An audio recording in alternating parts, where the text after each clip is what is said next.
अहमदनगर शहराचा उत्कृष्ट खेळाडू आपल्याला घडवायचा असल्याचं प्रतिपादन नगर शहराचे कार्यसम्राट आमदार संग्राम जगताप यांनी केलंय। जिल्हा ऑलिम्पिक असोसिएशनच्या लोगोच्या उद्घाटनाप्रसंगी ते बोलत होते। यावेळी Khurange sir, Sanjay Dhopavkar sir, Babar sir, Vishal Garje sir, Thorat साहेब, दिघे साहेब आणि क्रीडा क्षेत्रातील अनेक खेळाडू उपस्थित होते। यावेळी बोलताना ते पुढे म्हणाले की क्रीडा संघटना अशी असली पाहिजे याबाबत गेल्या अनेक वर्षांपासून आमच्या अनेक बैठका झाल्या। पूर्वीच्या काळात कोणत्याही खेळाचं प्रशिक्षण नव्हतं, पण आता खूप बदल झालाय। आता प्रत्येक खेळाचं प्रशिक्षण निर्माण झालंय। पूर्वी चित्रपट फक्त मनोरंजन म्हणून पाहिले जायचे, पण आता खेळावर चित्रपट निघत असून हे चित्रपट खेळाडूंना प्रेरणा देणारे आहेत। वाडिया पार्क येथे चांगले खेळाचं मैदान असावं। जिल्हा असोसिएशननं मला राज्य सरकारकडे प्रयत्न करायला लावला।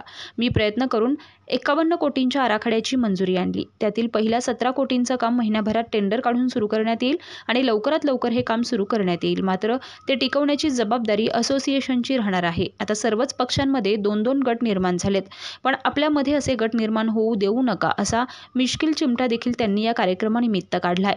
असोसिएशनच्या माध्यमातून आपल्याला चांगल्या पद्धतीचं संघटन उभे करायचं असल्याचं मत त्यांनी यावेळी व्यक्त केलंय।